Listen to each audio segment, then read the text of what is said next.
The U.S. men's basketball Olympic roster is set. Take a look at who will be representing the red, white, and blue. The roster headlined by Kevin Durant and Damian Lillard, and emerging star Devin Booker. Some other notables making the team: Draymond, Chris Middleton, Bam Adebayo, Kevin Love, and Drew Holiday. Max? Yeah. How confident are you in Team USA winning the gold? Not super confident. I think that they'll be competitive. They may be the odds-on favorite, but it's not like, look, guys, here's the team that we would send that would win the gold, okay? Without any question, 100%.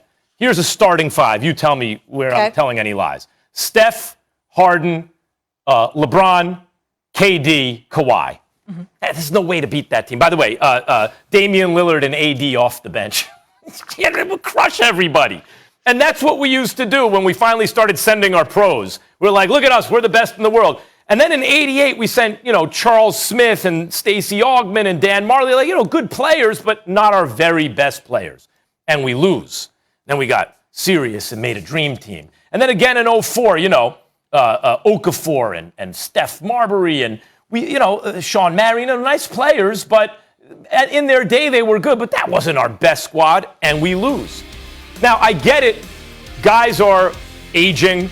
They've played for Team USA a lot. They want to rest. I'm not saying, hey, LeBron, you need to play. I get it.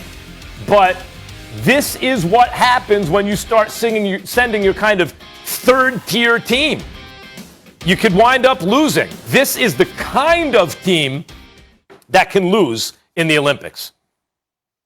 Well, it could lose, but am I confident they will not lose? Yes, I think they'll win. But I will say this. Listen, I'm very fond. I like Kevin Love, but what is he doing on this team? He played 25 games last year. A couple of years ago, how many games did he play? He played 22 games. Last season, he played 56 games. I mean, he's missed a lot of games over the last couple of years, and I'm just wondering, I know he can play, I know he can shoot, but when you miss that much time, I mean, don't you need to focus on your NBA career, even though it's only a couple of weeks in the summer, overseas or whatever? I mean, but don't you need to focus on playing here, and being healthy enough to play? That would be my only thing in regards to that. But am I confident that men's USA basketball could win? Yes, but here's the thing. And this is a weird kind of thing for me to say because I'm obviously, I'm a black man first, but I'm an American and I'm proud to be an American citizen. I'm patriotic in that regard. I kind of like the idea of it being up for grabs. I kind of like the idea of it being a challenge where we don't stack the deck per se. I kind of like it because we've already done it. We've shown how dominant we can be. See, we have to send a message. We had to send a message, after the Barcelona games, 1992 Olympic Dream Team and all of that stuff. And then we sort of dipped with Larry Brown coaching the team and all that stuff. You know how much I love Larry Brown. He's a Hall of Fame. He's one of the greatest coaches I've ever seen. But he didn't ingratiate himself to the LeBrons, the Melos, the Allen Iversons of the world during Olympic competition. We get all of that. But what I'm saying is that because we've showed, particularly with Coach K coaching over the last 3 Olympics, we've obviously put our sheer dominance on display.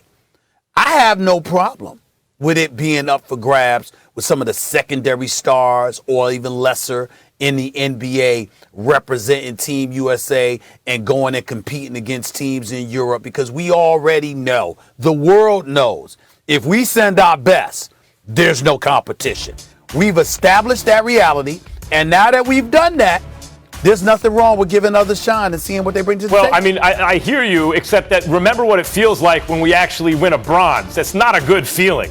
Then it's like, that's why everyone plays. After we win a bronze, that's why we send a sick all-star, all-time dream team's killer squad, because we're like, oh, wait a minute. We thought we wanted it to be closer, but nah, we're not taking bronze, and we crush everyone. But once we did it, though, and what I'm trying to say, Max, is that if we've done destroyed everybody and we've sent the message emphatically, if we send our best, you can't mess with it. There's nothing wrong after you send that message to now take some secondary dudes and say, well, we think we could beat you with that too. Why not send the college kids? Stephen A., you identified the most interesting thing about this whole subject off the top, and it's something someone on our set knows something about. Someone in Molly's family. Jalen Rose brought up Kevin Love's presence on the team and said it was tokenism. That's like, it's not just like, why is I he didn't playing? know that. Of course it's token. Of I didn't know course that. it is. Why? How else could Kevin Love, who has not played it, Kevin Love used to be an excellent, excellent player. A multiple-time All-Star, max contract player, 25-12, best player on a team that made or a 500 team in a vicious Western Conference. He hasn't been that in a while. Kevin Love hasn't been an all-star caliber player in years now. Why is he on the team? That's what I mean when you start. Maybe he wants to showcase himself and maybe he gets traded or something. But if you want to do what you're saying, hey, let's give some other guys a shot, then put together a team that is actually our next level best player. That's and what I only said. with respect to that. That is what I said. That's Yeah, why I I'm brought saying, up but that that's Kevin not what they Love should did. be on the team. But that's not what they did if Kevin Love's on. That's my point. That's my point. I did say Kevin Love, what's he doing on the team? Now he's been injured. It's not like he's been on the court and he's a scrub. He's been injured. He hasn't played. Sure. I'm just saying that because you haven't played so much, your primary responsibility should be getting back healthy and playing back in the NBA as opposed to representing Team USA. But again, I don't mind. I love the fact that Bradley Beal is going to put his skills on display. Jason Tatum's going to put his skills on display. You got Damian Lillard and these boys. These are stars. And these are stars. Our primary, you're right. I don't think you need the LeBrons and KDs of the world to win this. Kevin Love's primary responsibility should be to get healthy to play for his team.